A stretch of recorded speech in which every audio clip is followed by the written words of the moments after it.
Oke, bismillah. Assalamualaikum warahmatullahi wabarakatuh. Bismillahirrahmanirrahim. Alhamdulillahirabbil alamin. Wa bihi nasta'inu ala umurid dunya waddin. Allahumma sholli wa sallim wa barik ala habibina wa syafi'ina Sayyidina wa maulana Muhammadin wa ala alihi wa ashabihi wa man tabi'ahum bi ihsanin ila yaumiddin.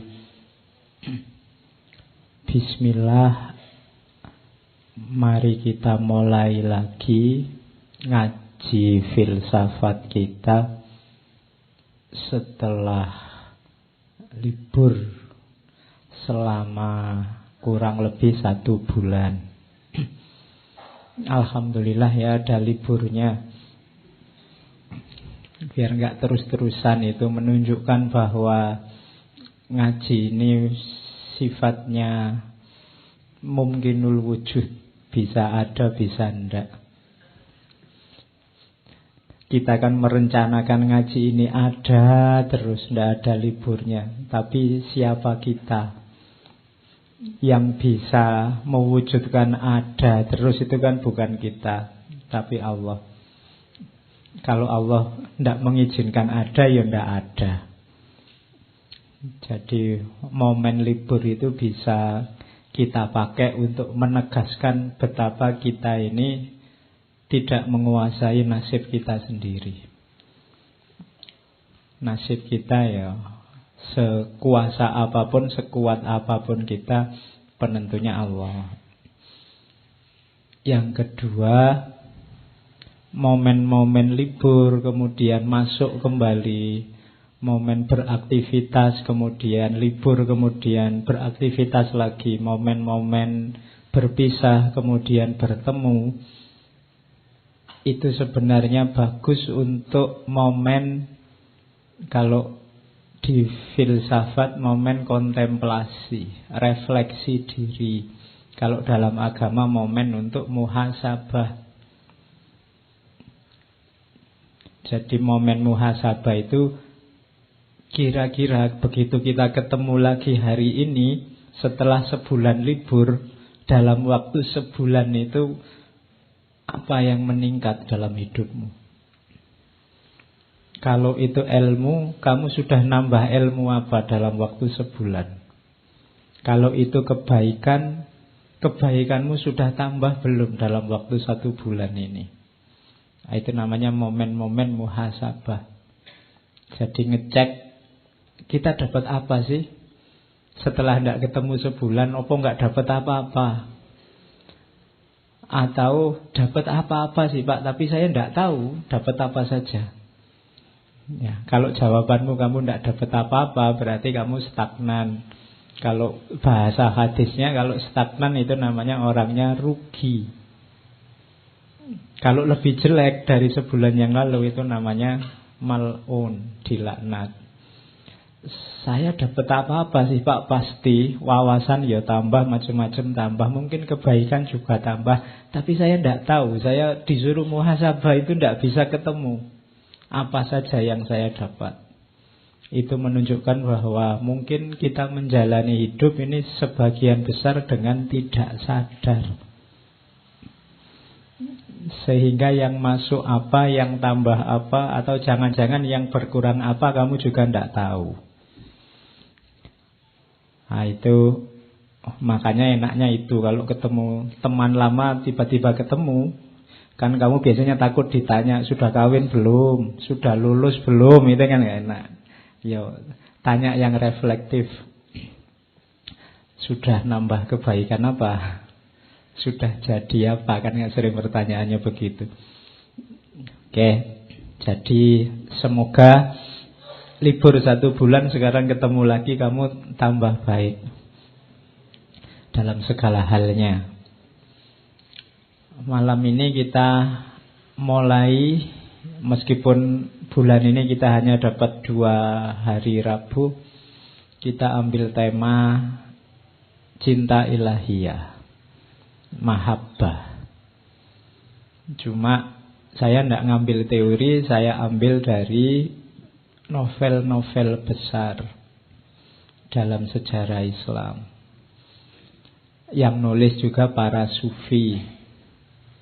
Jadi para sufi itu menjelaskan cinta ilahiyah tapi secara simbolik. Kita ambil dua naskah kisah cinta yang sangat terkenal. Yang pertama dari beliau Abdurrahman Jami, atau yang sering dikenal Jami saja, yang karya puncaknya adalah Yusuf Zulaikha. Rabu depan kita ketemu Syekh Nizami dengan Laila Majnun. Jadi kalau melihat latar belakang pengarangnya, tidak mungkin dia cuma ingin cerita cinta-cintaan. Anak muda, laki-laki perempuan, cinta yang erotis, pasti tidak itu tujuannya. Kemungkinan paling besar adalah sebenarnya mereka ingin menceritakan atau paling tidak menanamkan atau mengajarkan mahabbah, cinta ilahiyah. Cuma secara simbolis. Makanya kita pakai judul alegori. Oke, malam ini kita ketemu beliau Abdurrahman Jami, Nuruddin Abdurrahman Jami. Beliau ini lahirnya 1421, nanti meninggalnya 1492. Tergolong sufi-sufi agak belakangan. Cuma beliau ini nanti punya gelar Khotamus Syu'ara. Kalau Ibnu Arabi kan Khotamul Auliya. Kalau Nabi Muhammad Khotamul Ambiya. Nah, Jami ini dikenal sebagai Khotamus Syu'ara, pemuncaknya para ahli syair. Karena beliau ini pujangga besar pada zamannya. Ya, Jami itu nama tempat kelahiran sekaligus tempat berkarirnya, daerah Jam. Daerah Jam itu wilayah Khurasan. Nanti beliau juga tinggal di Herat. Kalau hari ini wilayah-wilayah itu adanya di daerah Afghanistan. Cuma zaman itu masuk imperium, masuk daerah Persia. Jadi nanti puisi-puisinya dikenal sebagai puisi-puisi dari wilayah Arab Persia. Jadi itu latar belakangnya. Ya, beliau termasuk penerusnya ajaran-ajarannya Ibnu Arabi. Meskipun nanti beliau juga sempat kuliah di Nizamiyah. Jadi, dan punya spesifikasi keahlian di bidang sastra. Yusuf Zulaikha ini salah satu karya puncaknya yang menjelaskan tentang sebenarnya maunya cinta ketuhanan. Dan jangan dibayangkan ceritanya Yusuf Zulaikha ini ya seperti itulah ceritanya Nabi Yusuf dan Zulaikha yang sebenarnya. Wong ini alegori sifatnya, jadi beberapa bagian ya dimodifikasi, didramatisir sesuai kepentingannya Jami untuk menjelaskan tentang mahabbah. Jadi ya ndak persis seperti itu mungkin kejadiannya, tapi seperti itulah Jami menjelaskan tentang hubungan antara Yusuf dan Zulaikha. Tapi di situ banyak sekali simbol-simbol. Ya, kalian yang harus memecahkan kode-kode simbol itu untuk tahu apa yang diinginkan oleh Jami dari cinta ilahiyah. Ya, narasi ceritanya pasti terinspirasi oleh kisahnya Nabi Yusuf di Al-Quran. Di surat Yusuf, surat ke-12 dari Al-Quran. Oke, jadi itu tentang Abdurrahman Jami. karya-karyanya banyak, silahkan dijelajahi, sebagian besar sangat puitis. Yusuf Zulaikha ini termasuk jenis masnawi. Ya, yang belajar bahasa Indonesia dulu, ketika belajar jenis puisi lama itu kan, masnawi itu kan berarti strukturnya dua-dua. Sama, Rumi nanti juga punya masnawi, lebih monumental, lebih terkenal. Tapi Jamik juga punya masnawi. Kalau di puisi lama kan masnawi itu strukturnya AA 2, terus bawahnya lagi BB, terus bawahnya lagi CC, dengan cara menyusunnya begitu. Meskipun ini sifatnya cerita, tapi modelnya masnawi, itu tidak gampang. Puisi gabung sama prosa. Nanti ya puisi lama itu ya, kalau 4-4 kan ada lagi rubaiyat. Kalau rubaiyat itu 4-4. Ada lagi yang 5-5. Kalau 5-5 namanya kit'ah. Ada lagi yang 8-8. Kalau 8-8 namanya ghazal. Oh, itu bahasa Indonesia. Pelajarannya dulu. Oke, semoga kalian masih ingat. Kalau lupa ya enggak apa-apa, enggak ditanyain malaikat. Oke, bismillah, kita mulai. Ya, saya bukanya tetap dari surat Yusuf ayat 12. 3 ayat pertama.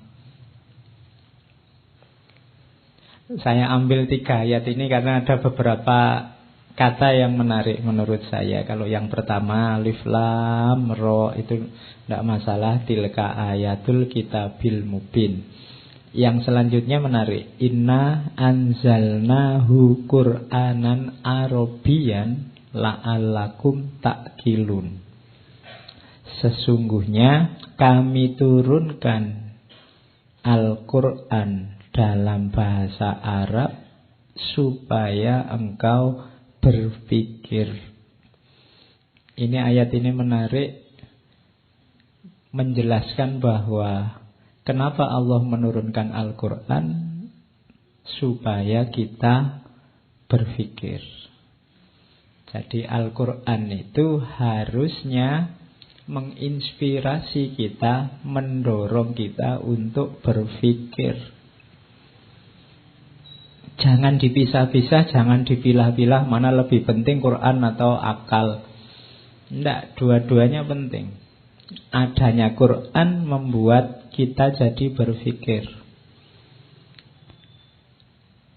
Terus kalau ini yang tentang kisahnya, nahnu nakussu alaika ahsanal qasasi bima auhayna ilaika hadzal Quran. Jadi kami kisahkan padamu ahsanal qasasi. Makanya di pengantarnya Jami' itu kisahnya Yusuf Zulaikha itu disebut kisah paling baik, kisah paling agung. Karena Quran sendiri menyebutnya ahsanal qasasi. Jadi cerita paling agung. Isinya ternyata kisah cinta. Nah, oke, ya terserah tafsirmu apa. Wong yang ngomong Quran sendiri bahwa ini adalah kisah ahsanal qasasi bima auhayna, melalui apa yang kami wahyukan padamu lewat Al-Quran ini, hadzal Quran. Oke, jadi malam ini kita bertemu kisah paling luar biasa.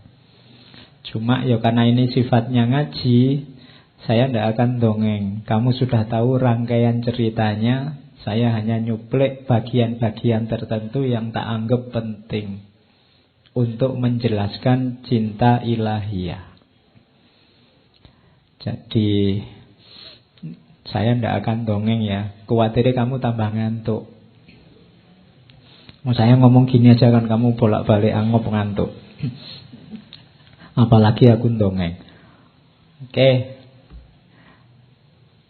Saya buka-buka tulisan tentang Jami'. Ada beberapa yang saya ambil menurut saya menarik. Tidak apa-apa ya, saya bawa ke sini. Ada munajatnya Jami' itu mungkin cocok untuk kita pakai hari ini.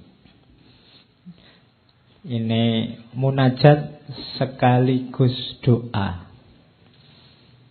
Katanya Jami', ya Robbi, ya Tuhanku, jauhkanlah kami dari perbuatan menghabiskan waktu untuk perkara-perkara kecil yang tidak berguna. Tunjukkan kepada kami segala perkara menurut hakikatnya. Angkatlah dari batin kami selubung ketidaksadaran. Janganlah diperlihatkan kepada kami barang yang tidak nyata sebagai barang yang ada. Janganlah kau biarkan bayang-bayang menutup batin kami, sehingga kami tidak dapat melihat keindahan-Mu. Jadikanlah bayang-bayang ini sebagai kaca yang melalui batin kami untuk menyaksikan-Mu. Itu kalau penyair itu kan berdoa saja rasanya indah. Jadi ini munajat sekaligus doa. Ya sekali-sekali kalian kalau malam-malam pas bangun, munajatlah sambil nunggu siaran langsung sepak bola. Kamu boleh bermunajat.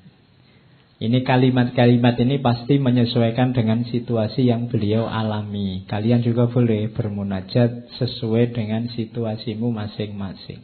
Munajat itu kan kayak orang sedang curhat sama Allah. Jadi bisa dilakukan, biasanya lebih enak malam-malam kalau sepi. Oke. Terus ada lagi munajatnya Jami'. Jadi Jami' itu kenapa tertarik dengan dunia cinta ilahiyah? Jadi ceritanya Jami' ini pernah jatuh cinta. Cuma dia merasa bahwa tidak boleh aku ini jatuh cinta. Wong aku ini guru agama dalam tanda petik ya. Wong aku ini sufi kok ya jatuh cinta gimana ya? Wong aku ini ustadz kok ngelirik ke sana kok rasane. Itu dia melawan perasaan itu. Sampai nanti dia pindah dari Herat ke Samarkand. Pokoknya dia ingin menyibukkan dirinya terus dengan ilmu. Tapi jatuh cinta ini kan kalau sudah jatuh itu kan ya sumpek memang.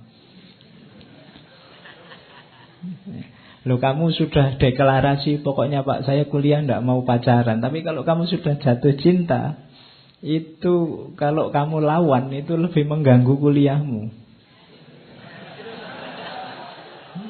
Loh iya, energimu untuk menghindari rasa itu besar. Jadi itu yang dulu dilakukan oleh Jami'. Sampai kemudian tiba-tiba dia merasa didatangi oleh seorang Syekh Sufi. Sebenarnya dia belum kenal. Nanti beliau kejar Syekh Sufi ini. Namanya Syekh Kashghari.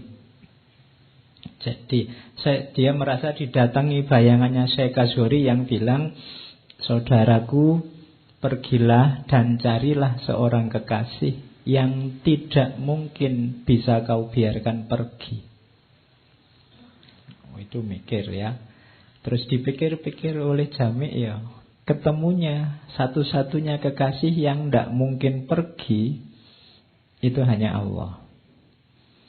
Jadi Syekh ini menyadarkan Jami', nanggung kalau kamu jatuh cintanya cuma sama perempuan. Rasa itu geserlah untuk mencintai yang tidak mungkin pergi. Nanti dari situ keluarlah puisinya yang sangat terkenal itu. Sang kekasih menyeru dari kedai minuman, datanglah. Lalu berilah aku anggur cinta, cawan demi cawan. Ku bebaskan diriku dari belenggu, logika dan nalar. Lalu ku mulai meratap dan menangis sampai bersatu. Dia meneruskan ajarannya Ibnu Arabi. Jadi puncaknya cinta, puncaknya pertemuan dengan Tuhan itu kan lenyapnya ego, lenyapnya diri.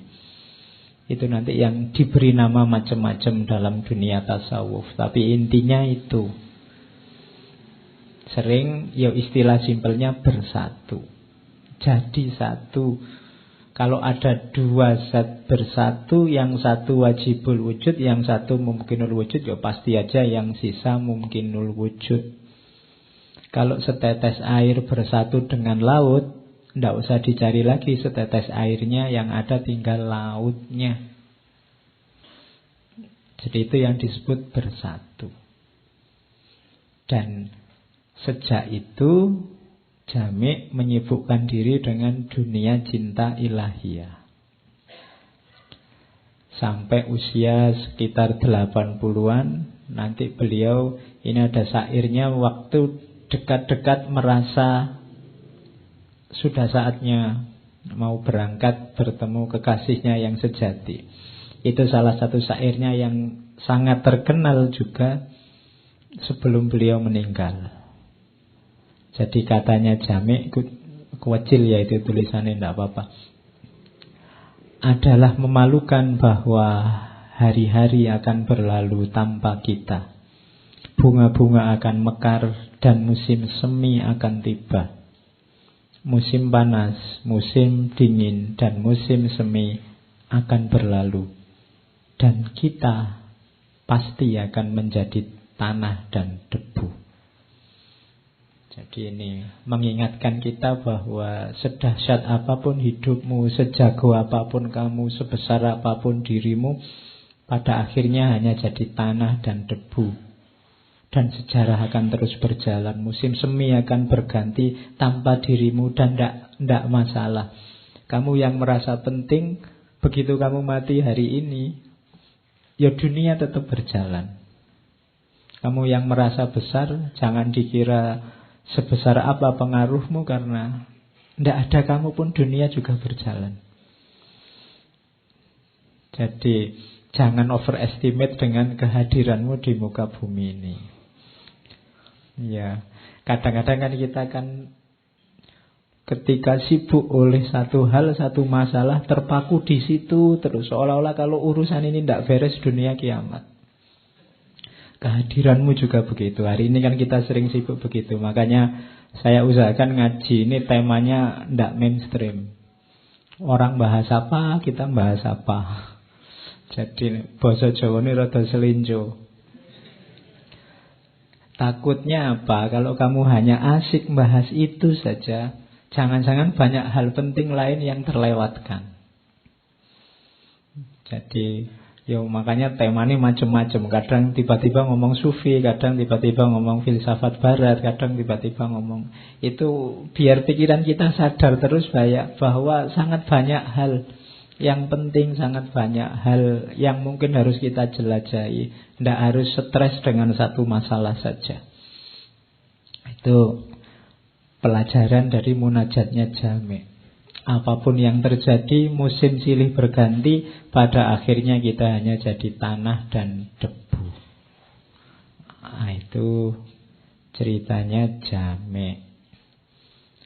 Oke, bismillah. Ini saya potong dari pembukaan Yusuf dan Zulaikha. Kenapa harus cinta? Itu kalimatnya saya copy paste. Apabila engkau hendak bebas, jadilah tawanan cinta. Satu-satunya relasi. Kita ini kan manusia, tidak mungkin hidup tanpa orang lain. Begitu kamu lahir ke dunia, kamu butuh orang lain. Cuma nama hubungan dengan orang lain yang membebaskan itu hanya cinta. Relasi yang bukan cinta kebanyakan tidak membebaskan tapi mengikat. Ada kewajiban-kewajiban yang harus kamu penuhi demi relasi itu. Tapi kalau relasinya namanya cinta, tidak. Ketika ibumu membesarkanmu, itu kan relasinya cinta. Dia capek luar biasa, dia kehilangan banyak. Tapi dia bahagia, senang luar biasa. Kenapa? Karena cinta padamu. Tidak merasa terikat sama sekali. Sama kayak kamu kalau punya pacar itu loh. Mbok kamu disuruh bangun pagi, jemput, nganter kuliah. Disuruh, lo iya kan, hujan-hujan disuruh apel.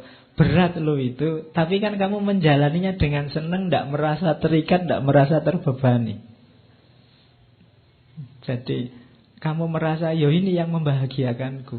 Tidak ada yang mengikat. Padahal sebenarnya kamu rasanya kayak terikat, tapi sebenarnya tidak.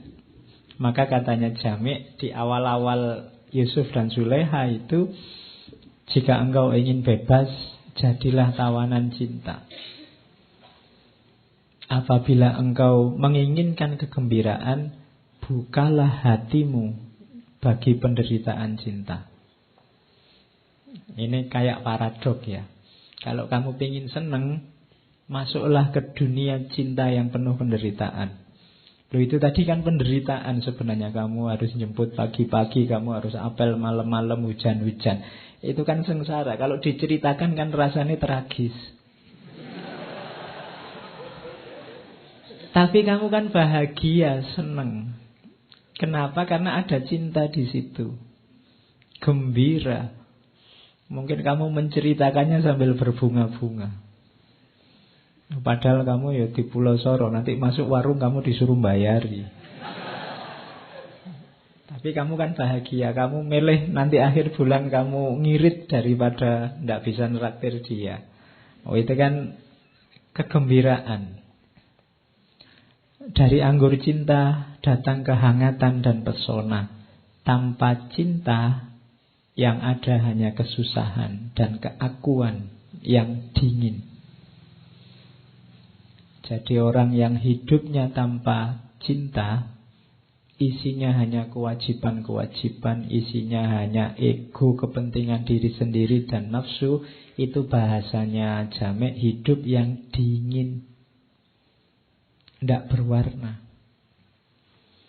Hidup yang hitam putih, tidak cerah. Ingatan kepada cinta menyegarkan hati si pecinta, dan kejayaan datang kepada dia yang menjayakannya. Jadi ini nggak perlu saya jelaskan. Yang sudah ngalami pasti merasakan. Yang belum ngalami, ya dibayangkan saja. Ini kan wilayah-wilayah yang susah dijelaskan. Yang jatuh cinta mesti ngerti. Apabila Majnun tidak minum anggur dari mangkoknya, apakah yang membuatnya terkenal di dunia ini dan di dunia kemudian? Kalau ini untuk minggu depan sebenarnya, karena cerita Jami' ini kan lebih muda daripada Nizami.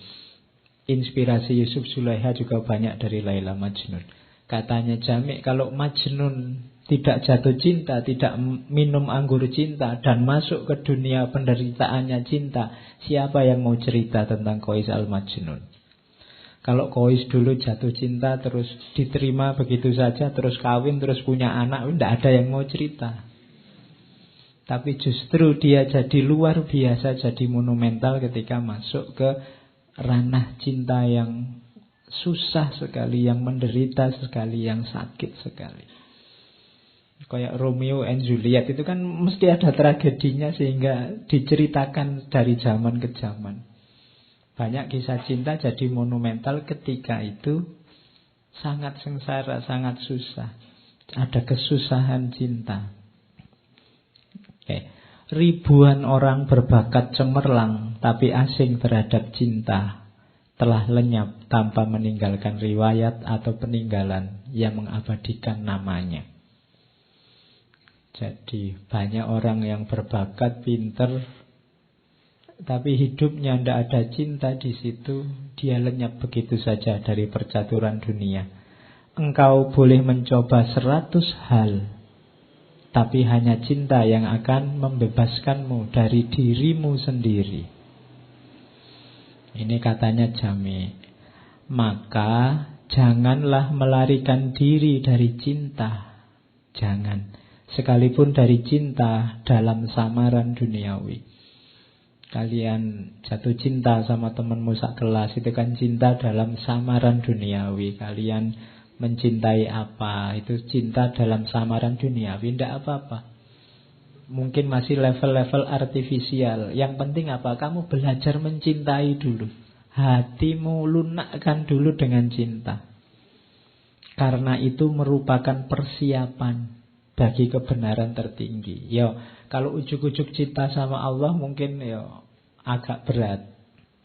Yang bisa kamu lakukan apa? Belajar. Hatimu diajari caranya mencintai.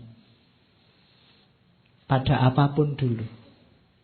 Bagaimana engkau akan membaca Al-Quran tanpa mempelajari abjad, katanya Jami. Itu kan, latihan dulu cinta di dunia, jatuh cinta dulu sama temennya, jatuh cinta dulu sama apa gitu, ndak apa-apa. Itu kan cinta dalam samaran duniawi, ya meskipun ada batas-batasnya, tapi intinya apa? Hatimu ini dilatih mencintai. Kalau tidak, susah kamu. Karena apa? Ndak bisa orang memaksa diri untuk jatuh cinta, itu kan ndak gampang. Kamu tiba-tiba bilang, saya mau cinta ke Allah Pak, tidak bisa. Kayak kamu punya teman cantik, kalau kamu tidak cinta, kan tidak bisa dipaksa, saya harus cinta ke dia. Sama Allah juga begitu, tidak bisa cinta itu dipalsu bahwa kamu soleh-solehkan dirimu, kamu dari mulutmu keluar kalimat thayyibah terus dari, ini cinta, tidak gitu. Kalau jatuh cinta, ya jatuh cinta aja, tidak bisa dimanipulasi. Karena urusannya rasa. Maka apa? Latihan jatuh cinta. Hiduplah dengan alur yang penuh cinta. Nanti batinmu terlatih mencintai. Aku dengar, katanya Jami, kisah seorang pencari yang pergi kepada seorang arif, meminta petunjuk jalan sufi. Orang tua arif itu berkata kepadanya, apabila engkau belum pernah menginjak jalan cinta, pergilah jatuh cintalah. Kemudian kembalilah menemui kami. Jadi ini unik ya, ada seorang sufi ditemui guru, saya mau baiat, mau menempuh jalan sufi, saya tobat pengen jadi wali. Nah, itu jawabannya gurunya, kamu pernah jatuh cinta enggak? Ya mungkin kalau bahasa hari ini, kamu pernah pacaran enggak? Belum, saya anak soleh kok ditanya begitu. Terus jawabannya guru sufi, sudahlah kamu pulang dulu, pergilah jatuh cintalah dulu. Jadi berarti apa? Hatimu belum terlatih lembut, belum terlatih mencintai. Sementara nyawanya dunia sufi itu batin hati yang mencintai. Kalau kamu sudah ngerti rasanya jatuh cinta, balik lagi ke sini, ayo melakukan suluk. Hatimu sudah paham bagaimana rasanya jatuh cinta. Nah, ini rumus yang lain dari Jami. Ya, meskipun jangan dipakai alasan ya. Nanti kamu pacaran, kamu kok hidupnya pacaran terus. Oh, ini latihan mencintai Pak. Ya. Pada akhirnya kan nanti cinta sama Allah kan gitu. Ya itu alasan mudah. Oke, jadi itu pembukaan dari Jami. Nah, nanti di belakangan ada paragraf yang unik. Jadi ini Yusuf Zulaikha, beliau menulisnya sudah di usia-usia agak lanjut. Di kalimat di buku itu ada seruan dari cinta kepada Jami. Jami, engkau telah menjadi tua dalam cinta. Kita ini kan sejak kecil sampai sebesar ini, itu kan kita bisa eksis sampai hari ini, sampai dewasa itu kan karena banyak cinta di sekeliling kita. Sejak kita lahir, dari orang tua kita, dari lingkungan kita, guru-guru kita, saudara-saudara kita, itu kan isinya saling butuh, saling mencintai. Maka kita bisa selamat dewasa sampai hari ini. Maka cinta menyeru pada Jami, engkau telah menjadi tua dalam cinta. Semoga engkau bertahan dan meninggal dengan sungguh-sungguh dalam cinta. Tapi katanya cinta, pertama-tama tuliskanlah suatu cerita tentang permainan cinta, sehingga dapat terpelihara satu jejak dari dirimu sendiri di dunia. Gambarkanlah dengan pena halusmu suatu lukisan yang akan tinggal setelah engkau pergi. Jadi itu di pendahuluannya Yusuf Zulaikha itu Jamik merasa dia harus meninggalkan satu jejak karya tentang cinta. Karena cinta adalah hal yang paling penting dalam hidupnya selama ini. Jadi itu belum kayak kalimat sebelumnya tadi kan, belum disebut orang besar, belum disebut orang yang berbakat sebelum meninggalkan karya dalam cinta. Maka sekaranglah saatnya Jamik, katanya cinta, tulislah karya tentang cinta. Dari situlah nanti kemudian beliau memilih kisahnya Yusuf dan Zulaikha.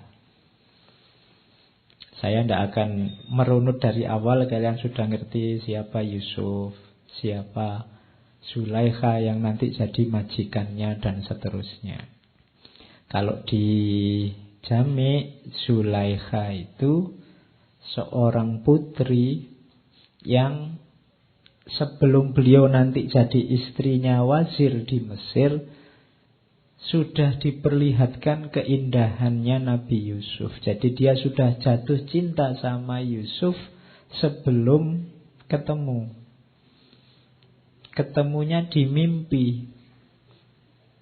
Nah, dia mimpi ketemu seorang laki-laki yang indahnya luar biasa.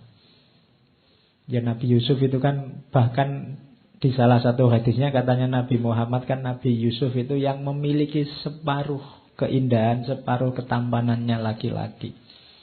Jadi kalau ada orang kegantengan seluruh dunia dibagi dua, yang separuh miliknya Nabi Yusuf, yang separuh dibagi orang sedunia mulai Nabi Adam sampai kiamat. Ya. Loh, ilustrasinya Nabi Muhammad kan begitu. Nabi Muhammad cerita ketika beliau ketemu Nabi Yusuf di langit ketiga waktu Isra Mi'raj. Itu kan di langit ketiga ketemu Nabi Yusuf. Dan beliau menggambarkan dia, Nabi Yusuf itu punya setengahnya. Jadi artis-artis ganteng siapapun itu cuma perlian kecil-kecil dari gantengnya Nabi Yusuf. Karena Nabi Yusuf yang punya separuhnya.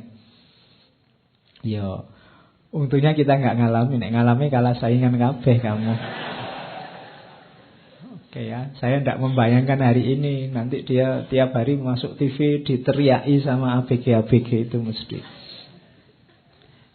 Zaman dulu kan ceritanya waktu diperlihatkan pada perempuan-perempuan bangsawan Mesir saat itu kan semuanya melongo sampai ngiris tangannya sendiri tidak terasa. Itu kan saking kagumnya, saking takjubnya dengan ketampanannya Nabi Yusuf. Nah itu Zulaikha ini sudah bermimpi ketemu Yusuf, sehingga dia jatuh cinta sebelum ketemu orangnya. Itu kalimatnya ketika dia setelah mimpi, wahai permata suci, dari tambang manakah engkau berasal? Engkau telah membawa pergi hatiku tanpa mengatakan padaku siapa namamu atau dari mana datangmu. Dan aku tak mengetahui kemana akan bertanya. Aku tidak menghendaki siapapun tertimpa cinta seperti ini. Aku tidak memiliki hati dan tidak pula memiliki hasrat hatiku sendiri. Bayanganmu telah muncul padaku dan merampas tidurku. Ia telah membuat air mata dan darah hatiku mengalir. Tubuhku yang tak terbawa tidur menjadi lesu. Dadaku terbakar. Aduhai, tak dapatkah engkau memadamkan nyala ini? Mestikah engkau selalu laksana nyala api yang membara? Oh, itu kan jatuh cinta beneran kan? Padahal hanya cuma mimpi. Ini sebenarnya simbol, kalau dalam bahasa sufi, kehausan spiritual. Jadi jiwamu itu sebenarnya menjerit-jerit ingin ketemu dirinya yang hakiki. Kamu tidak pernah ketemu, mungkin dalam tanda petik ya ketemu Allah. Kamu ngertinya mungkin hanya dalam bayangan-bayangan, dalam konsep-konsep. Tapi sebenarnya jiwamu sangat merindukan itu. Makanya ini alegori cinta ilahiyah. Jadi batin kita itu sebenarnya sangat ingin ketemu Allah. Cuma nafsu kita, hasrat kita, ambisi kita menutupi itu semua sehingga kamu tidak sadar. Begitu sadar kamu kebingungan kemana harus mencari, di mana bisa ditemukan. Nah, itu simbol dari kerinduannya Zulaikha pada seorang Yusuf. Ya nanti pada akhirnya kalau di ceritanya Jami', di salah satu mimpinya yang terakhir, sosok ini ngaku, aku adalah seorang wazir agung dari Mesir. Dan ya nantinya Yusuf ini kan jadi wazirnya Raja Mesir setelah dia dipenjara, setelah dia ngalami macam-macam nafsir, mimpi segala, kan dia nanti jadi wazir. Jadi ngomongnya, aku ini wazir agung dari Mesir. Nah, Zulaikha ini akhirnya membuka diri melamar. Siapapun boleh melamar saya, ngomong ke ayahnya. Sehingga banyak raja-raja melamar. Pokoknya Zulaikha nunggu kalau ada wazir dari Mesir melamar, itu yang diterima. Akhirnya ada wazir dari Mesir yang melamar. Cuma bukan Yusuf. Jadi itu nasibnya Zulaikha. Dia sudah terlanjur menerima lamaran, begitu ketemu, ternyata bukan yang di dalam mimpinya. Yo, nanti nangis-nangis lagi sampai dia dapat petunjuk lagi bahwa ya kamu nanti akan ketemu Yusuf. Cuma harus melalui ini dulu, melalui wazir ini dulu. Oke. Nah, terus ini ada bagian yang dari saya bilang tadi, ada suara yang mengingatkan Zulaikha. Dia sudah mau berontak, tidak mau dinikahi oleh wazir agung Mesir. Tapi terus dia dapat ilham, wazir agung Mesir itu bukan keinginan hatimu. Akan tetapi tanpa dirinya engkau mustahil meraih dan mencapai tujuanmu. Bersabarlah, sebab engkau akan segera melihat ketampanan dan keindahan kekasihmu dalam hidup bersama sang wazir. Dan ini yang membuat Zulaikha, ya sudah kalau gitu dinikahi wazir, tidak apa-apa. Kalau di ceritanya Jami', dia mau dinikahi, jaminannya dia tidak disentuh. Ya, jadi Syekh perawan, kamu mau ndak? Jadi itu janjinya dari wazirnya begitu. Jadi asal mau saya nikahi, tidak disentuh juga tidak apa-apa. Yang penting sudah punya Zulaikha. Nah itu, ini sebenarnya simbol. Jadi untuk ketemu Yusuf memang perlu melewati wazir agung. Ada banyak wasilah yang kita butuhkan karena kelemahan kita untuk bisa langsung bertemu dengan Allah. Kita tidak sedahsyat para aulia, para kekasih Allah yang bisa anytime bertemu, bermuajahah, munajat sama Allah. Kita butuh banyak wasilah, termasuk kesehatan tubuh kita sendiri, termasuk kekuatan kita, termasuk dunia lingkungan sekeliling kita. Itu kan kendaraan-kendaraan, wasilah-wasilah. Iya, cinta itu di dalam batin, cuma menuju batin ini kan perlu banyak kendaraan. Kalau kamu sakit ya tidak jadi berjalan. Kalau lingkunganmu nggak mendukung juga tidak jadi berjalan. Jadi kita butuh banyak kendaraan cinta. Nah, itu disimbolkan dengan Zulaikha yang harus kawin dulu sama Wazir Agung.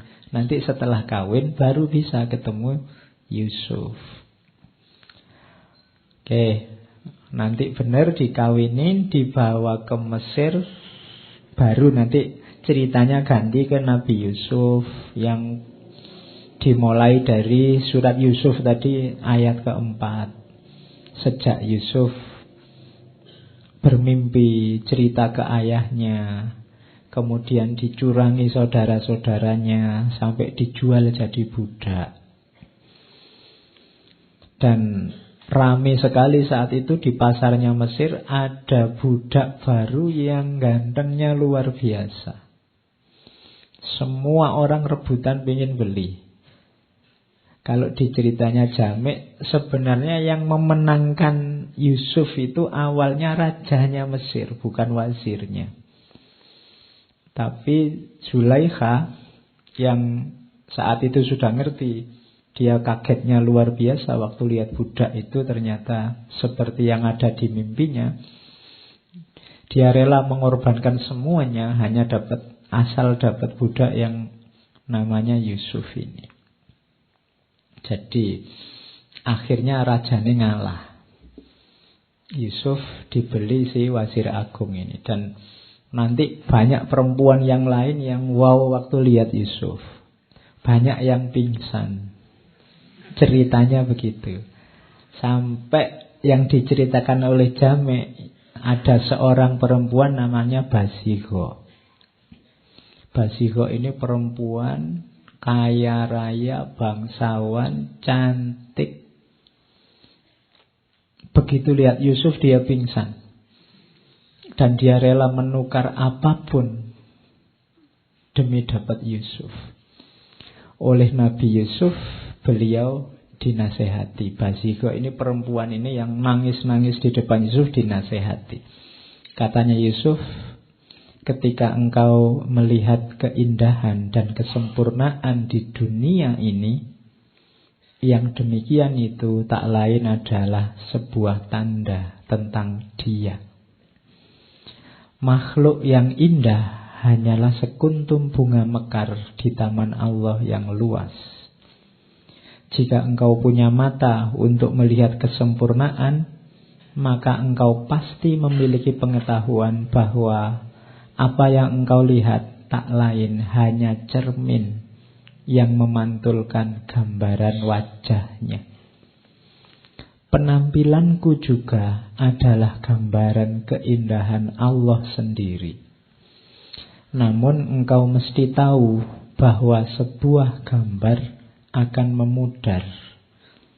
Sekuntum bunga akan layu. Dan pantulan dalam cermin pun tertutup oleh cahaya yang hakiki. Hanya Allah sajalah yang hakiki dan abadi. Dalam hal ini, mengapa engkau membuang-buang waktumu untuk sesuatu yang ada hari ini dan akan lenyap esok hari? Pergilah langsung ke sang sumber tanpa menunda-nunda lagi. Jadi ini sebenarnya Jami' ingin ngajari loh. Apapun manifestasi keindahan apapun di dunia ini, semuanya hanya bayangannya Allah. Kalau kalian mampu, tidak usah berhenti di bayangan. Langsung ketemu aslinya. Kayak dulu waktu kita ngomong Ghazali kan, kalau kamu cinta sama yang indah-indah, ketahuilah yang maha indah itu Allah.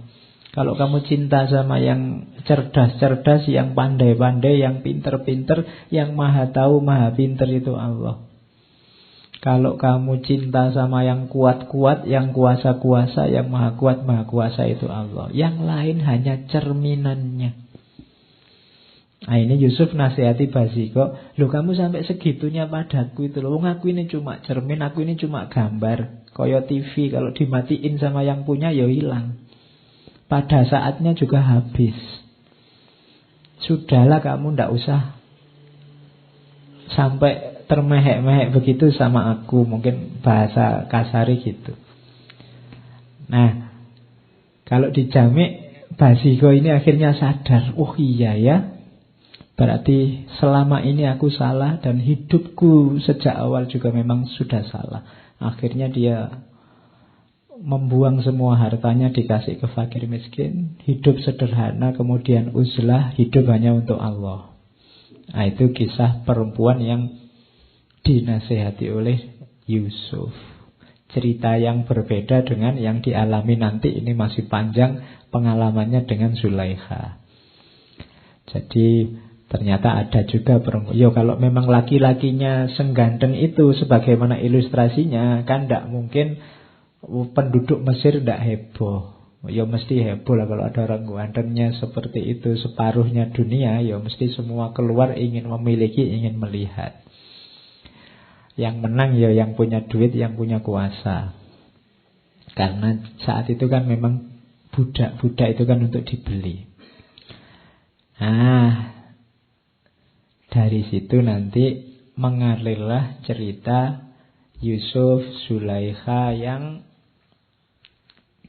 tidak nyambung karena Nabi Yusuf memposisikan dirinya hanya sebagai budaknya. Bila sebuah, dan ini sudah dekat sama Yusuf pun masih meratap. Kenapa? Wong tidak ditanggapi sama Nabi Yusuf. Susah ya. Sudah. Wong ya jejer tiap hari. Tapi kok tidak nyambung. Kok tidak ditanggapi tiap hari, sudah ngelirik-ngelirik tapi kok ya tidak bisa dapat. Katanya ini Zulaikhanya. Bila sebuah hati mendapat tempat di sisi sang kekasih, bagaimana ia dapat berhasrat untuk bersatu dengan orang lain?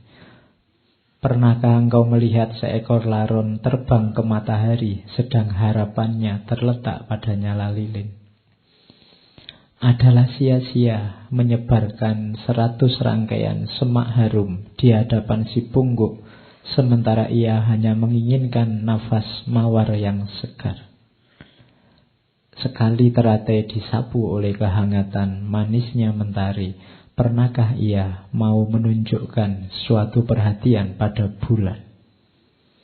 Apabila jiwa haus akan air jernih, apakah perlu manisnya gula? Jadi ini Zulaikha mengeluh, yang diinginkan Yusuf bukan aku. Dia sudah asik dengan kekasihnya sendiri, dengan Tuhannya sendiri. Dia tidak butuh aku lagi. Meskipun kita dekat satu rumah. Jadi katanya Zulaikha, aku akui ia tak pernah tersesat jauh dariku, tapi tak pernah pula ia menatap wajahku. Tidakkah patut diratapi kita berdiri menahan haus di tepi sungai, sementara air itu tak pernah mampu memuaskan hausku? Ketika pandanganku dinyalakan oleh keindahan yang bersinar, ia menghindari mataku dan memandang teguh ke kakinya. Jadi berarti Nabi Yusuf itu selalu menunduk, tidak pernah mau memandang wajahnya Zulaikha. Bukanlah aku hendak menyalahkannya atas hal itu, karena kakinya jauh lebih indah daripada wajahku. Oh, iya ya. Jadi minder ini Zulaikha. Apabila aku melihat kepadanya dengan mata terbuka lebar, ia hanya menunjukkan padaku pandangan segan, sungkan. Aku tak dapat menyalahkan atas hal itu pula, karena aku tahu bahwa tak ada perbuatan salah yang ia lakukan. Lidahnya tertutup rapat, maka apalagi yang dapat aku lakukan selain meminum darah hatiku sendiri. Iya, ngenes ya. Oke. Melihat bibirnya membuat mulutku bergetar dan mengalir air mataku.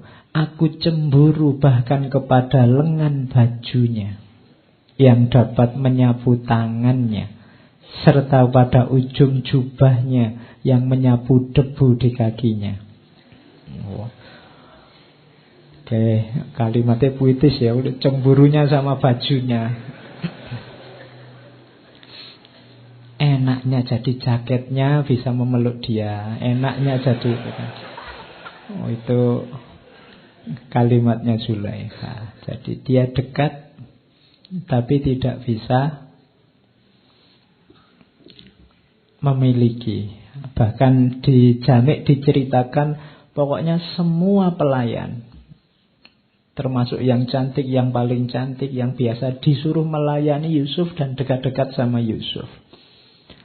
Terus Zulaikha pesan, nanti kalau Yusuf tertarik pada siapapun di antara kalian, ngomong padaku. Jadi Zulaikha ini punya rencana, nanti biarlah Yusuf jatuh cinta, suka sama salah satu pelayan ini, nanti malam-malam biar Yusuf diundang ke kamarnya, tapi Zulaikha yang di dalam. Sampai begitu. Nah, cuma sampai nanti ada cerita yang terkenal sekali dalam Al-Quran itu kan, Nabi Yusuf dijebak di dalam kamar, kemudian diajak. Saya tidak bayangkan kalau kalian ya. Ya, itu kan terkenal sekali. Saya ngambil dari Al-Quran itu kan. Wa rawadathu allati huwa fi baitiha an nafsi. Jadi Zulaikha yang dia menginginkan orang yang tinggal di rumahnya untuk dirinya sendiri, wa ghallaqatil abwab, terus menutup pintunya, wa qalat haytala, kemudian dia berkata, ayo masuklah. Terus jawabannya Yusuf apa? Qala ma'adzallahi innahu rabbi ahsana maswai. Aku berlindung pada Allah dan sesungguhnya Tuanku ini orangnya sangat baik. Jadi aku takut sama Allah dan ingatlah bahwa wazir ini kan baik sekali sama aku. Masa aku mau mengkhianatinya? Innahu la yuflihu dzalimun, berarti aku zalim. Sementara orang zalim itu tidak akan mungkin bisa menang, tidak akan mungkin bisa bahagia.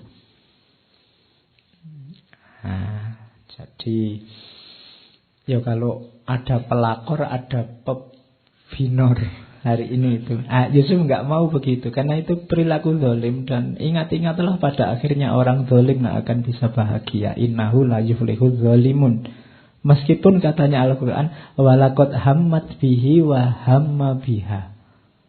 Zulaikha itu tertarik pada Yusuf. Jangan-jangan Yusuf ya laki-laki normal, ya mau-mau saja. Wa hamma biha laula an ro'a burhana rabbi. Kalau dia tidak melihat isyarat-isyarat petunjuk dari Allah bahwa tidak boleh begitu. Kadzalika linasrifa anhu su'a wal fahsya. Seperti itulah Allah untuk memalingkan, melindungi Yusuf dari kejelekan dan kemungkaran. Kenapa? Karena innahu min ibadinal mukhlasin. Katanya Allah, Yusuf ini orang terpilih. Jangan sampai melakukan hal yang buruk dan tercela. Kalau di Jami' ada dialognya. Nabi Yusuf berkata, kenapa aku tidak mau? Ada dua rintangan yang mencegahku menuruti kemauanmu. Yang pertama adalah gimana aku menjawab pertanyaan dari Allah. Yang kedua, bagaimana menghadapi wazir. Katanya Zulaikha, jangan bicara padaku tentang suamiku, sebab dibandingkan cintaku padamu, ia bukanlah apa-apa. Iya. Nah, enak ya jatuh cinta sama, jangan takut sama suamiku kan, karena dia merasa menguasai suaminya. Ya memang jatuh cinta sama istrinya orang, suaminya orang itu kan lebih aman. Karena ada anekdotnya begitu. Kalau kamu jatuh cinta sama yang gadis, saingannya banyak. Tapi kalau istrinya orang kan saingannya satu, suaminya. Oke. Terus katanya Zulaikha, aku bisa meracunnya. Wah susah ya, diracun loh. Atau mengalihkannya agar tidak mengetahui keadaan kita.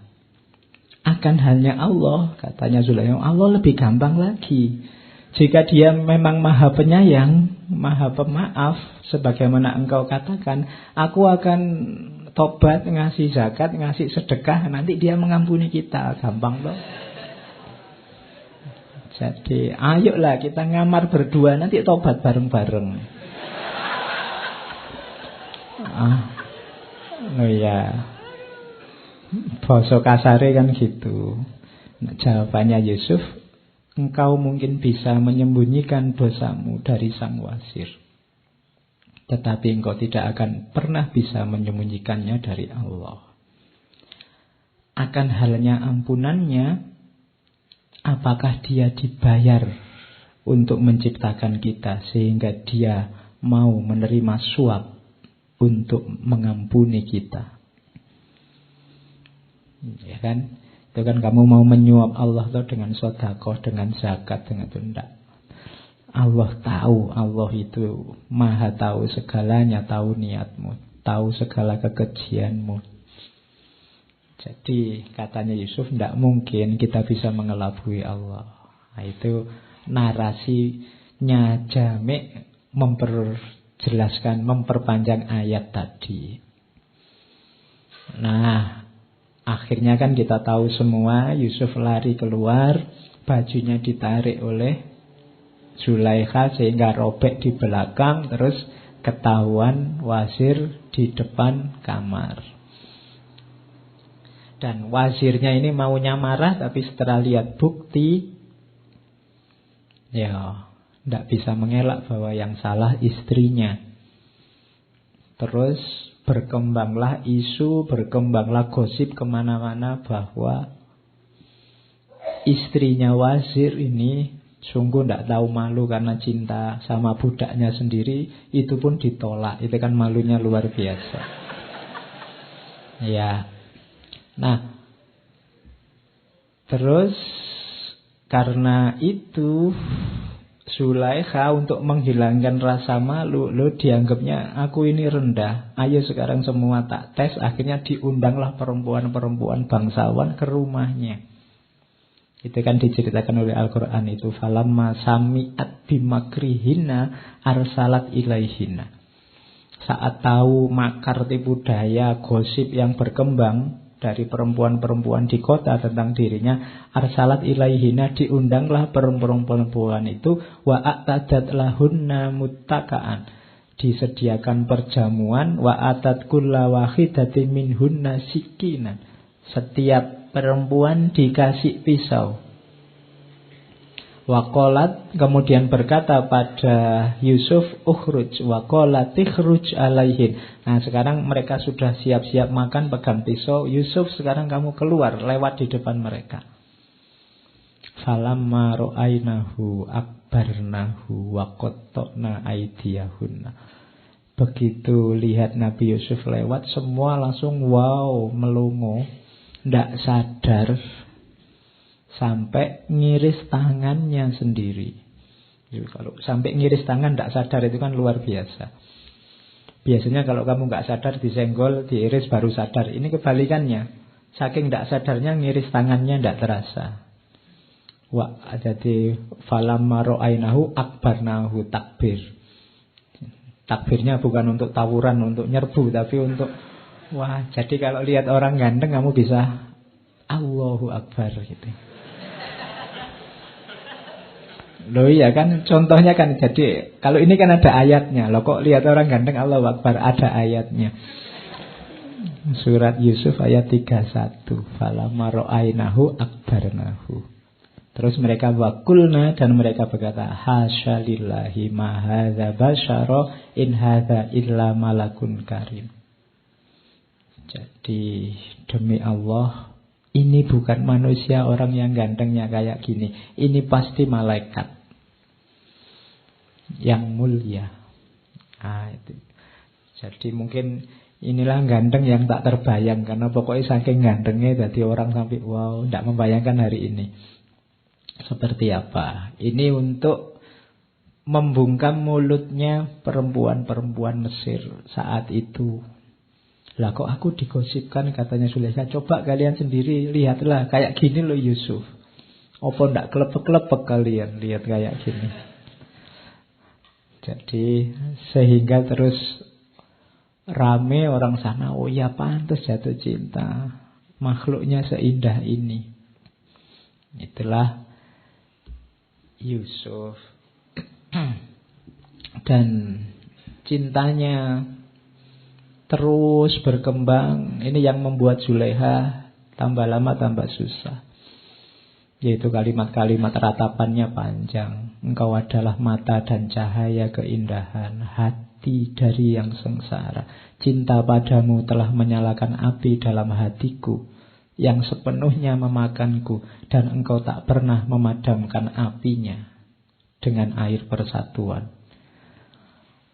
Engkau telah merobek hatiku dengan pedang kejam, namun tampaknya engkau sendiri seperti sama sekali tak peduli oleh kekejamanmu sendiri. Setiap saat engkau membawa kesedihan baru kepadaku. Oh, betapa aku berhasrat dengan nama langit agar ibuku tak pernah melahirkanku. Atau setelah lahir kiranya saja susu yang aku teguk diberi racun oleh pengasuhku. Nah, gitu, saking sumpeknya. Ya, Zulaikha. Oke. Nah, ini di kota tetap ramai. Kemudian jadi gosip terus-menerus, jadi fitnah terus-menerus. Zulaikha juga mendekati Yusuf terus-menerus. Nabi Yusuf juga susah. Akhirnya apa? Nabi Yusuf berkata, qala, berdoa pada Allah, qala rabbi sijnu ahabbu ilayya mimma yad'unani ilaih. Ya Allah, lebih baik penjara. Penjara lebih aku sukai daripada apa yang mereka ingin aku lakukan. Wa illa tasrif anni kaidahunna asbu ilaihinna wa aku minal jahilin. Kalau tidak begitu, mungkin lama-lama aku tidak kuat, aku akan berpaling mengikuti tipu daya mereka. Wa aku minal jahilin, sehingga aku jadi orang bodoh. Karena digoda terus-menerus itu kan ya cobaan luar biasa loh itu. Perempuan-perempuan cantik semuanya menginginkan Yusuf. Makanya Nabi Yusuf berdoa, Rabbi sijnu ahabu ilayya mimma yad'unani ilaih. Mending aku di penjara sajalah. Itu saya tidak tahu ada nggak orang laki-laki yang berani berdoa begini. Dan doanya dikabulkan. Nanti Nabi Yusuf akhirnya masuk penjara. Dianggap menimbulkan kekacauan. Ya mungkin karena kegantengannya. Ternyata ganteng itu menyusahkan ya. Oke, bersyukurlah kalian yang tidak ganteng. Beliau kan sumpek kalau jadi ganteng dan cantik. Nah, Nabi Yusuf akhirnya di penjara. Cuma jangan dikira cintanya Zulaikha berhenti. Zulaikha nanti bikin ruang khusus, bikin kamar khusus dekat penjara. Ya. Dia bikin ruang yang bisa anytime melihat Yusuf. Cuma Yusuf di penjara itu kan kalau di ceritanya Jami' selalu bermunajat, selalu bersujud pada Allah. Dan itu yang terus diawasi oleh Zulaikha.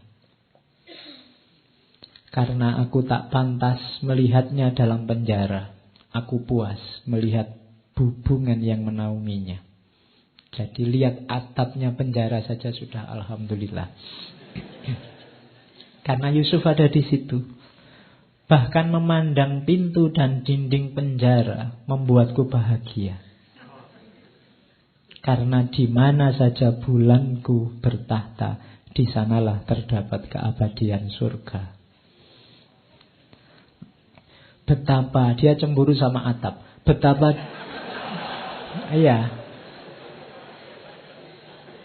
betapa diberkati atap itu yang melayaninya sebagai naungan dari matahari dunia. Betapa aku merasa iri atas tembok yang beruntung di mana ia bersandar, dan lantai yang mampu mencium kaki makhluk yang demikian menawan itu.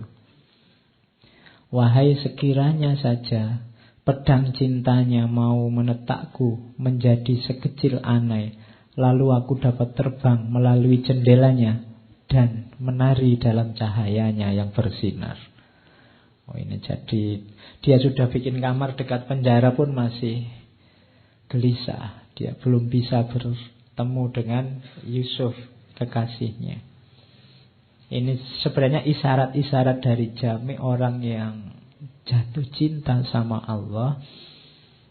Segala yang berhubungan dari Allah, yang ada, yang berkaitan dari Allah pun dia cintai, dia sukai. Jadi itu yang diisyaratkan oleh Jami. Jadi orang yang cinta sama Allah itu tidak akan bisa benci sama apapun yang lain. Kenapa? Segala yang lain itu kan makhluk ciptaannya Allah. Kalau kamu ngaku mencintai Allah tapi masih bisa membenci apapun yang lain, padahal apapun yang lain itu masih ada hubungannya sama Allah, itu berarti masih belum cinta beneran. Jadi itu yang diisyaratkan lewat Zulaiha. Terus itu juga ada kalimat yang menunjukkan bahwa ini sebenarnya waktu Zulaiha yang tiap hari merata merenung tentang Yusuf, diajak ngobrol sama pelayannya ndak nyambung. Katanya Zulaiha, aku tak pernah sadar akan diriku, maka janganlah mengharapkan aku untuk menyadarimu semua. Apabila kalian hendak berkata padaku, ingatlah untuk menggoyang tubuhku dulu.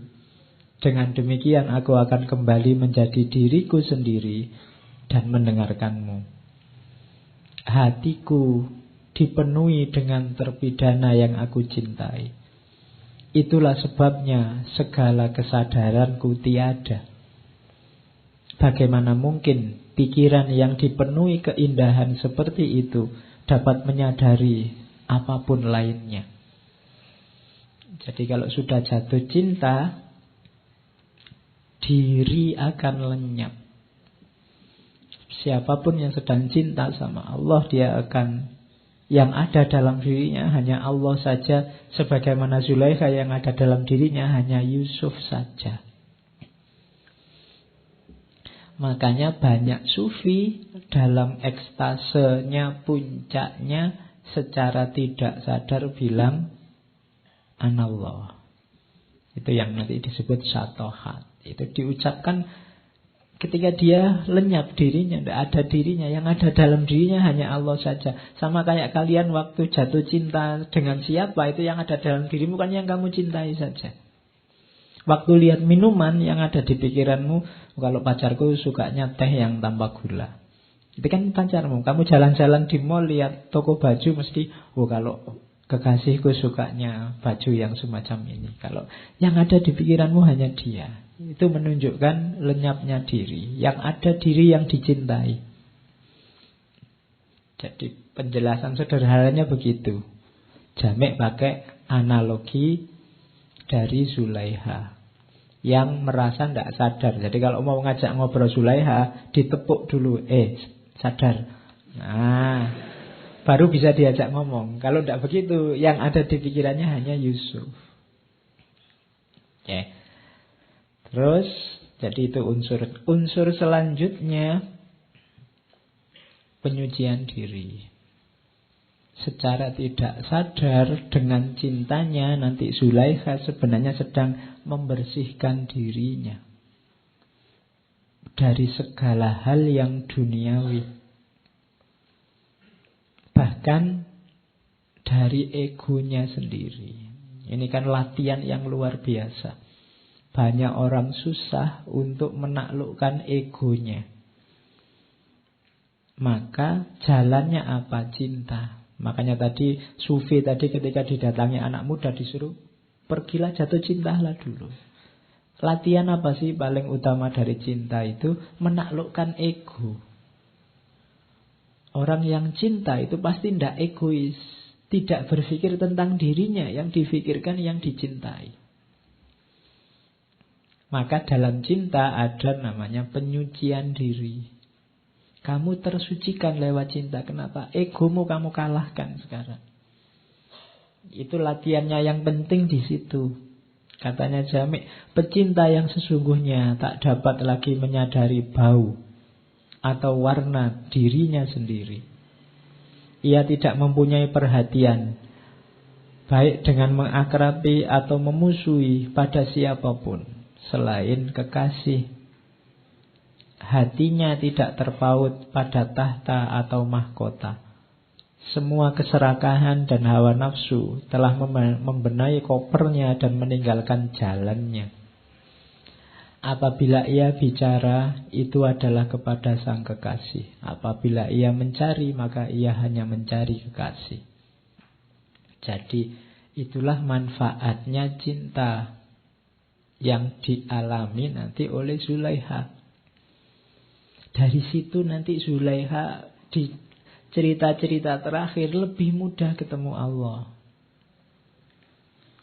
Dan nanti ini dipinjam oleh Jami' untuk menasehati dirinya.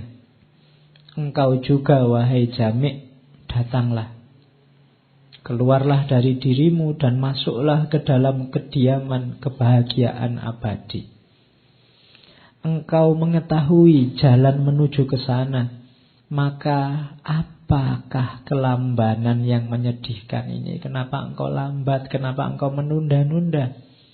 Kamu kan sudah tahu ilmunya, sudah tahu teorinya, sudah tahu kebenarannya. Menunggu apa lagi? Tinggalkan dunia khayali dari jiwa binatang dan masuklah wilayah kegaiban. Dahulu pun engkau tak ada, hingga tak ada kesulitan apapun yang menimpamu karenanya. Engkau dulu tidak ada, engkau dulu tidak punya apa-apa. Sudah tidak usah dikhawatirkan duniamu, sekelilingmu, apa yang kamu miliki, apa yang tidak kamu miliki, tidak penting. Sekarang kamu ngerti jalan kebenarannya, tempuhlah itu. Tidak perlu memberati apapun. Janganlah mencari kesejahteraanmu dalam rasa mementingkan diri. Karena engkau tak akan pernah mendapatkan laba dalam jenis perdagangan itu. Nah, itu dari ceritanya Zulaikha, Jami' ingin menasehati dirinya sendiri. Lah aku masa cuma nasehati orang lain. Aku juga harus menempuh jalan itu. Karena aku sudah tahu jalannya, sudah tahu kebenarannya, sudah tahu yang harus dilakukan. Apalagi yang aku tunggu, aku ini kok lambat sekali ya. Apakah kelambanan yang menyedihkan itu? Nah itu keluhannya Jami' terhadap dirinya sendiri.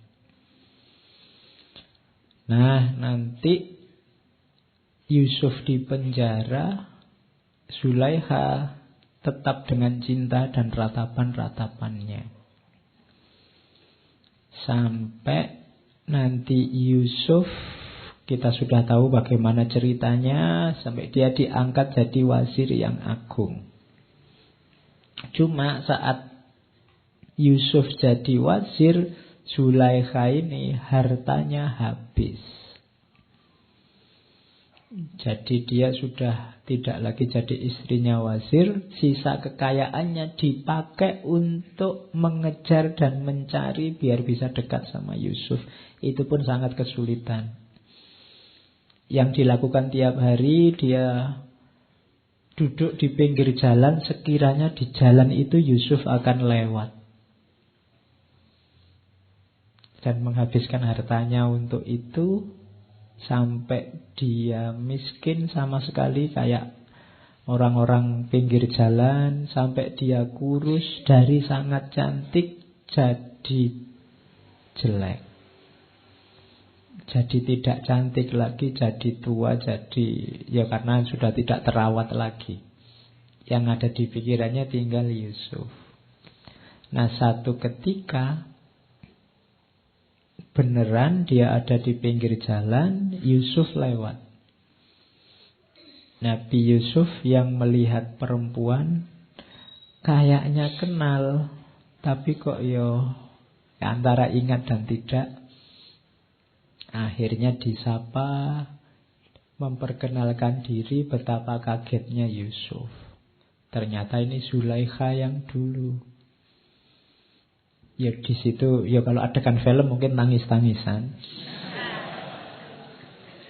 Ya karena ketemu. Cuma dilihat dari situasinya, Yusuf ini heran, ini kok bisa bertahan sekuat ini dalam cintanya.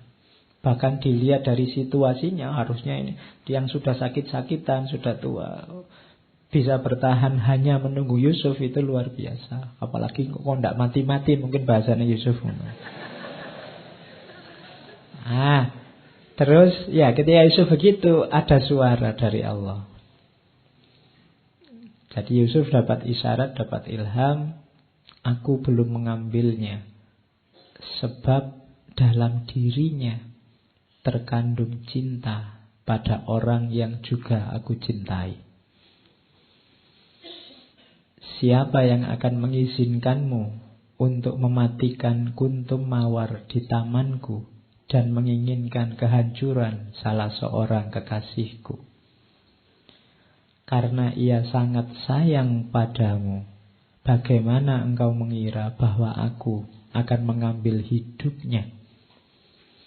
Matanya yang menangis memberikan kesaksian akan cintanya. Meski sepanjang hidupnya kubuat ia putus asa, kini aku akan membuatnya kembali muda. Ia telah memberikan padamu jiwanya yang sangat berharga. Jika aku sekarang memberkahinya, jadikan ia sebagai bagian dari jiwamu. Jadi ini isyarat dari Allah. Ya sudah, sekarang kamu sudah bisa menikahinya. Dulu kan walakot hamad bihi wa hamma biha. Sebenarnya kamu dulu kan suka juga, cuma memang masih belum halal, mungkin bahasa anunya itu. Sekarang sudah boleh.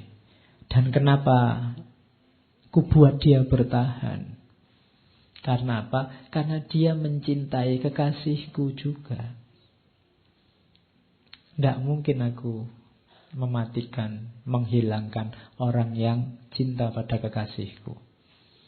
Ini logika ini bisa dipakai. Makanya kalian banyak-banyak baca sholawat. Cintailah juga Nabi, karena kekasihnya Allah. Kalau ingin kemudahan dari Allah, cintailah orang yang dicintai oleh Allah. Nah, itu nasihatnya Jami' lewat keberadaannya Zulaikha dan Yusuf. Cintailah juga para ulama yang jadi pewarisnya Nabi. Cintailah juga para aulia, para kekasih Allah yang sekarang masih bisa kalian temui, karena merekalah kekasihnya Allah. Kalau ingin nyambung sama Allah, mereka lebih dekat daripada kita. Jadi dekatilah mereka, maka Allah juga akan mencintai kita. Kalau kalian punya orang yang dicintai dan ada orang lain yang memudahkan atau membantu orang yang kamu cintai, kan kamu juga suka sama orang itu. Itu logikanya. Makanya Zulaikha pun oleh Allah dibuat bertahan. Tidak mungkin Allah melenyapkan orang yang mencintai kekasihnya, bahkan nanti dikembalikan lagi kecantikan dan kemudahannya seperti sebelumnya. Itulah nanti, sehingga setelah itu terus menikah. dinikahkan langsung oleh Allah, saksinya para malaikat. Nah, itu Yusuf dan Zulaikha. Nanti punya banyak anak. Karena tadi Zulaikha dimudahkan kembali, akhirnya yang meninggal duluan Yusuf. Ya, Nabi Yusuf meninggal dulu. Tapi begitu Nabi Yusuf meninggal, ya Zulaikha ini ya pontang-panting lagi. Nanti meratap lagi, ceritanya dia lari ke makamnya Yusuf. Kemudian meratap, wahai di manakah kini engkau Yusuf, penyayang orang-orang yang menderita. Kini engkau bersembunyi jauh di bawah akar sebatang pohon mawar, sementara aku berada di atas, seperti ranting-rantingnya yang menjulang tinggi. Engkau meresap ke dalam tanah seperti air, sementara aku berada di atasnya, laksana duri dan sekam. Engkau pergi sedemikian jauh, sehingga aku tak bisa memperoleh kabar tentang dirimu dari siapapun. Kehilangan dirimu telah menyulut api dalam diriku, sehingga asapnya membuat setiap orang menangis. Aku tak sanggup hidup tanpa dirimu. Dan saat itu juga Zulaikha meninggal di atas makamnya Yusuf. Jadi itu yang kisah cinta sejatinya Zulaikha dan Yusuf. Banyak pelajaran, cuma saya bilang tadi ini alegori majas dari cinta ketuhanan. Cinta kita pada Allah. Oke, itu narasi ceritanya. Saya ingin berteori, ngasih beberapa konsep sedikit tentang cinta ilahiyah. Kalau dalam dunia sufi, tanda-tandanya kamu cinta, itu paling tidak ada 7. Mahabbah itu cirinya 7. Mahabbah terhadap apapun sebenarnya termasuk pada Allah. Yang pertama, kasratul dzikr.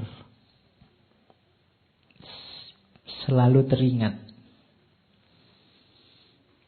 Gak mungkin orang jatuh cinta itu lupa sama yang dicintai, atau terlena sehingga tidak ingat sama yang dicintai. Dalam momen apapun, buktinya seseorang cinta itu selalu ingat. Maka banyak sekali anjuran buat kita berpikir alladzina yadhkurunallaha qiyaman wa qu'udan wa ala junubihim. Orang yang selalu ingat sama Allah dalam kondisi apapun, duduk, berdiri, berbaring. Orang yang kayak gini menunjukkan bahwa dia cinta sama Allah. Kalau tidak cinta, susah untuk dipaksa. Anytime kamu zikir, kamu ingat sama Allah. Saya ingin zikir terus, Pak. Mulut saya akan mengucapkan subhanallah, subhanallah terus. Iyalah, pas lagi ingat, nanti sebentar lagi ketemu siapa, lihat apa, lupa lagi. Kenapa? Karena tadi dasarnya cuma dipaksa. Tapi kalau sudah jatuh cinta, tidak ada yang nyuruh, ingat sendiri. Jadi cirinya cinta itu kasratul dzikr. Jadi kalau pasanganmu memang cinta padamu, tidak perlu kamu tanya, kamu ingat aku enggak? Mesti ingat. Kamu kangen aku enggak? Mesti kangen, enggak usah ditanya. Kalau mendadak diingatkan, mbok jangan lupa padaku, itu belum cinta. Jadi pasti ingat. Yang kedua, ijab. Kagum. Di antara modalnya orang bisa jatuh cinta itu ada yang dikagumi dari yang dicintai. Pasti orang yang jatuh cinta menganggap ada yang istimewa dari yang dicintai. Kalau tidak, dia tidak akan jatuh cinta. Kalau ada yang tanya, pacarmu kayak gimana? Alah, biasa, tidak ada istimewanya. Tidak mungkin begitu. Kalau jatuh cinta pasti ada sisi yang menarik, yang membuat dia, makanya tadi jatuh tadi kan namanya ijab. Pasti tidak biasa. Kalau ngomongnya, alah biasa-biasa aja, Bapak kayak yang lain. Oh berarti kamu belum jatuh cinta itu. Itu paling kamu asal ndak jomblo gitu aja. Asal punya pasangan. Tapi yang jatuh cinta beneran pasti ada ijabnya, ada kagumnya, apalagi sama Allah. Jadi wow sama Allah. Oke, itu ciri kedua tandanya orang. Ciri yang ketiga ridho, rela. Jadi cinta itu rela apapun keinginan, apapun keputusan yang dicintai. Kalau sama Allah ya takdirnya Allah apa saja kamu terima. Itu menunjukkan kamu cinta. Tidak komplain, tidak mengeluh, tidak menuntut macam-macam. Ya sudah, kalau dikasih ini ya tidak apa-apa, dikasih segini ya tidak apa-apa. Alhamdulillah saya terima. Itu menunjukkan kamu sudah cinta. Dan rasa rela itu tidak bisa dipaksa loh. Orang bisa bilang, iya Pak, saya ikhlas kok Pak. Tapi kalau tidak ikhlas beneran itu ya tidak iso ikhlas. Itu urusan rasa, bukan urusan mulut sama akal. Akalmu nyuruh kamu ikhlas, mulutmu bilang ikhlas. Tapi kalau batinmu tidak ikhlas, ya tidak sebenarnya. Mungkin ya terpaksa. Jadi ridho yang hakiki, yang dari batin, menunjukkan kamu cinta. Kemudian ada lagi tadkhiyah. Tadkhiyah itu mau berkorban.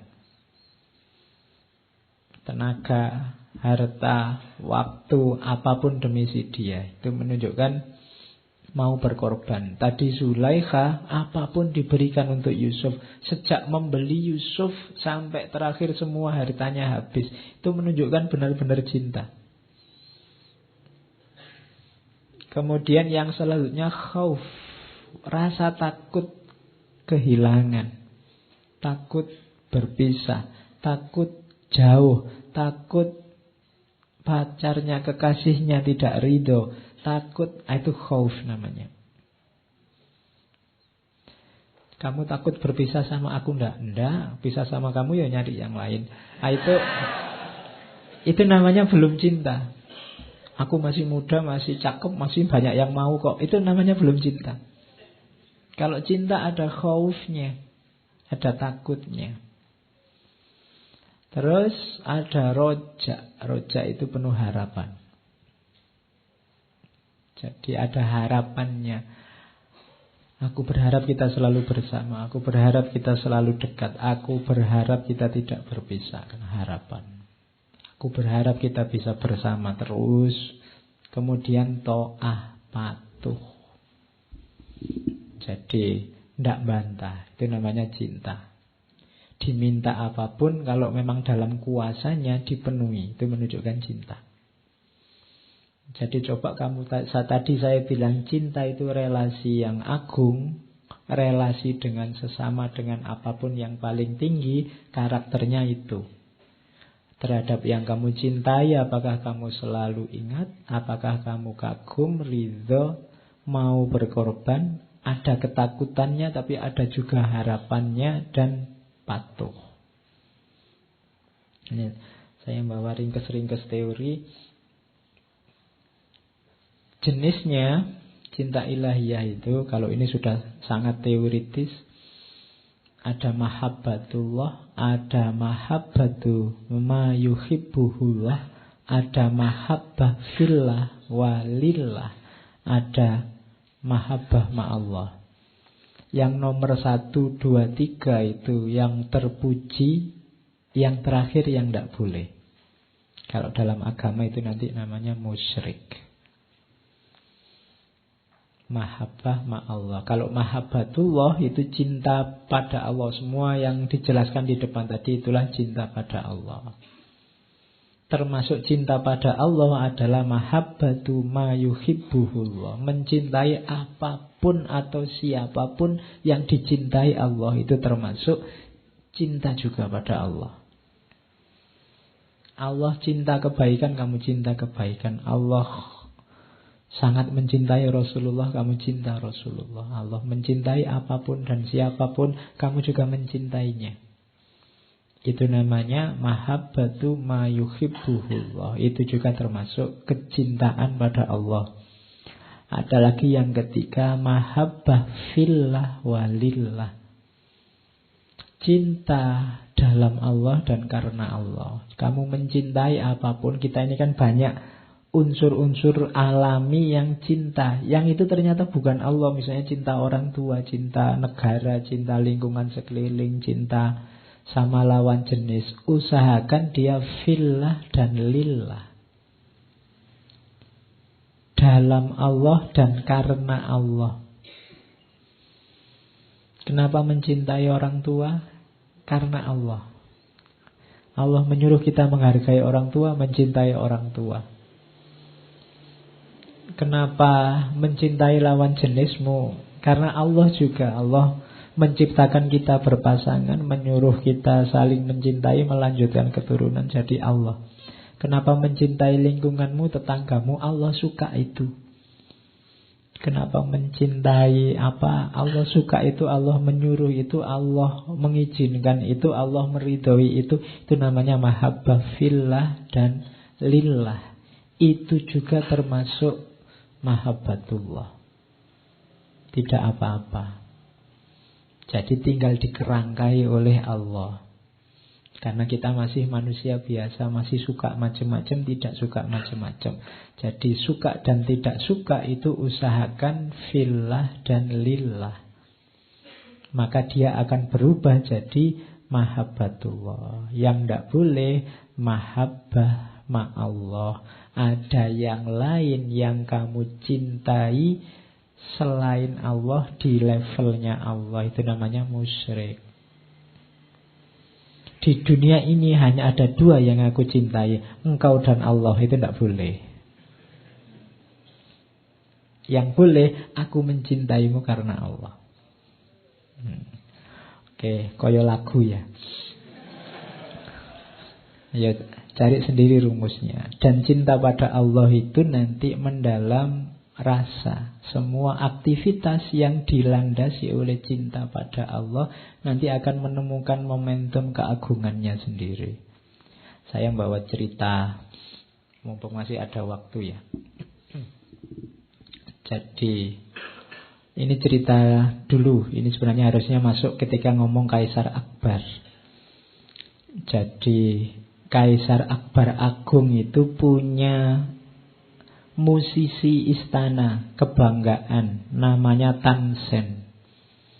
Jadi ini kayak musikusnya istana yang pokoknya dia ahli luar biasa sehingga dibanggakan banyak orang.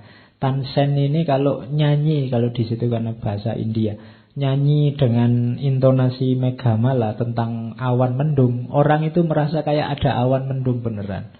Kalau nyanyi tentang angin, tentang hujan, merasanya kayak dinginnya kayak hujan. Nyanyi tentang nagaswara, tentang ular, itu rasanya kayak banyak ular di sekelilingnya. Itu saking pinternya Tansen. Jadi orang kagum semua sama Tansen. Dibanggakan semua orang. Tapi satu ketika Kaisar ini mendengar musik, ahli musik tidak terlalu terkenal. Tapi sufi namanya Haridasa. Ini dia pengembara. Padahal musiknya nadanya biasa-biasa, tapi setiap yang mendengar tersentuh. Kaisar tanya sama Tansen, musikus kebanggaannya ini, kenapa ya lagunya Haridasa itu kok lebih menarik, jauh lebih menarik dari semua lagu yang kamu nyanyikan. Padahal nadanya biasa, isinya biasa. Tansen jawabnya jujur. Paduka, hamba bernyanyi memandang Paduka untuk melihat tanda-tanda penghargaan dari Paduka. Harapan hamba memperoleh beberapa permata atau beberapa hektar sawah. Aku nyanyinya butuh penghargaan. Bahkan ingin gaji, ingin bayaran. Jadi semua yang saya lakukan tadi show biar dapat balasan. Cuma kalau Haridasa, sedangkan Haridasa dia tidak menatap siapapun, yang dia tatap hanya Tuhan. Tanpa kekas, tanpa serakah akan materi atau ambisi duniawi. Ketika orang hanya menatap wajahnya Allah, maka dia akan bisa, apapun yang dia lakukan akan menyentuh kedalaman spiritual setiap orang. Karena Tuhan esensinya ada dalam dirimu masing-masing. Kalau hanya menyentuh itu kan bisa kulit, bisa lebih dalam lagi hatimu, bisa lebih dalam lagi sirmu. wilayah rohani yang paling dalam. Ruhnya Allah. Wa nafakha fihi min ruhi. Jadi orang yang menatap itu hanya fokus ke situ, maka dia menyentuh bagian yang paling dalam itu. Rasanya memang lebih menyentuh. Itu yang membuat, coba rasakan, para ulama tertentu mungkin kalau ceramah, kalau ngomong tidak seatraktif ini, tidak sebanyak ini teori, isinya mungkin sangat sederhana, semua orang sudah tahu. Tapi kalau beliau yang ngomong, kamu tersentuh. Itu kenapa? Karena mereka sedang menatap Allah. Mereka tidak mikir imbalan duniawi, mereka tidak mikir kepentingan egonya sendiri. Mereka tidak sedang pamer, tidak sedang show. Itu yang membuat banyak orang tersentuh. Padahal yang ngomong kayak gitu loh banyak sebelumnya, lebih canggih, referensinya lebih luar biasa. Tapi kalau beliau yang ngomong, padahal sangat sederhana tapi lebih menyentuh. Ah, itu nilai dari cinta ilahiyah tadi. Masih ada waktu terakhir, tak kasih ceritanya penyair terkenal namanya Hafid. Nama aslinya Samsuddin Muhammad. Beliau ini sufi besar, penyair juga. Mungkin pernah dengar namanya. Ini tentang cinta ilahiyah. Jadi Hafid ini satu ketika, Hafid ini pada saat umur 21 tahun, dia belum sufi. Dia ini cuma pembantu di toko roti. Nah, satu ketika oleh juragannya, Hafid ini disuruh ngantar roti ke rumah seorang bangsawan. Nah, di rumah itu dia ketemu dengan putrinya bangsawan yang cantiknya luar biasa. Yo, biasalah ya kalau lihat perempuan cantik kan terus tertarik. Dan dia jatuh cinta sama perempuan itu. Waduh, kok ada perempuan cantiknya gitu. Dia terbayang-bayang terus. Nah, ya Hafid ini kan karena pinter, meskipun dia pelayan pembantu yang bikin roti, dia bikin banyak puisi. Nanti puisi-puisinya Hafid kan terkenal. Puisi-puisi cinta. Dan orang suka dengan puisi-puisinya Hafid nanti. Sehingga dia nanti dijuluki pujangga, dijuluki penyair. Meskipun nama aslinya Samsuddin Muhammad. Nah, ya meskipun cintanya ini agak susah nyambung. Wong dia cuma pembantu toko roti, sementara yang ditaksir anaknya bangsawan yang cantik. Ceritanya Hafid ini hitam, pendek, jelek. Ya mungkin kalian lebih ganteng kalau dilihat pakai sedotan. Oke. Terus, nah, sampai Hafid ini wah tidak bisa ini jatuh cinta ini, tapi kok tidak mungkin. Akhirnya dia tirakat. Saya tidak tahu ada gak di sini yang pernah tirakatan ya. 40 hari 40 malam tirakatan dia. Ya mungkin dibaca wirid apa gitu. Di surat Yusuf tadi kan banyak ayat-ayat yang biasanya dipakai tirakatan untuk menjatuhkan hatinya perempuan. Oke, ya nanti boleh tanya kalau ada yang butuh. Nah, Hafid ini tirakat 40 hari 40 malam karena dia yakin kalau sudah tirakat ini mesti dikabulkan. Dan benar. Di malam ke-40 malaikat datang ke hadapan Hafid. Malaikat ini siap, kamu ingin apa saja aku kabulkan. Termasuk kalau hanya sekedar membuat perempuan itu jatuh cinta padamu. Tapi Hafid ini terpesona oleh kehadiran malaikat ini. Betapa indahnya malaikat ini. Kalau utusannya saja seindah ini, apalagi yang mengutus. Jadi kehadiran malaikat membuat Hafid lupa dengan misinya. Jadi waktu malaikatnya tanya, Hafid kamu butuh apa? Apa yang kamu inginkan? Hafid bilang, aku ingin Tuhan. Aku ingin Allah. Tidak jadi ingin perempuan. Akhirnya oleh malaikat, ya Jibril saat itu yang datang, Hafid ditunjukkan datanglah ke guru sufi Di Siraj namanya Muhammad Attor.